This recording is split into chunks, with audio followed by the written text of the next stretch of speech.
I know guys who've been in laboratories where they have a toroid or one of these devices, and suddenly they're pulling in spooky-looking creatures that look like they came out of the ninth ring of hell, and they literally become 3D and are running around the lab. Weird stuff. Let's start with Lockheed Skunkworks. Ben Rich was the head of the Lockheed Skunkworks and acknowledged towards the end of his period there that they had technologies that could, quote, take ET home. He also stated there are no private conversations anywhere on the earth, true, no matter what your encryption is. And also he said that anything you imagine, we have already done at the Skunkworks. The Skunkworks that would deal with a conventional jet, rocket, ramjet type classified aircraft. I want to make a distinction between the black budget and highly classified, legally overseen projects.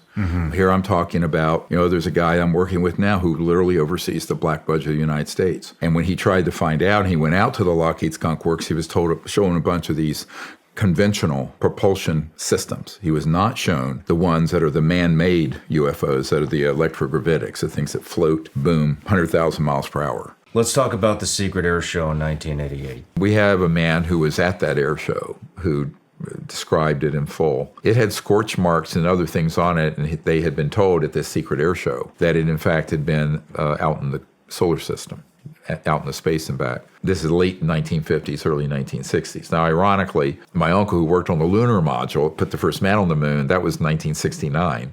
So they're working one track at Grumman, which became Northrop Grumman. Then in these deep black projects, they have these things that are zipping out there. And that is 100% true. My understanding, it did not have interstellar capability. It did not have teleportation capability. It didn't have any of that really exotic. But it was a free energy combined with anti-gravity, where they could get that up there and go out into space and other places. What do you mean by scientific fraud? Well, this is where they will deliberately take a device and cause it to be altered so it doesn't work, but they trick people to get money out of them. So in other words, I've actually been a victim of a couple of these. It's basically where you try to siphon off the resources. There's a big venture capital guy I know. He was almost taken last year for $150 million by a group that was going to put it into a fraudulent effort. But so by intercepting that man's interest, they would then, of course, sideline him. So his financial interests were not going to something productive. That was deliberately being put into a fraudulent sting operation. We just call it PFM, pure fucking magic, excuse my language. But he says literally that's what we call it.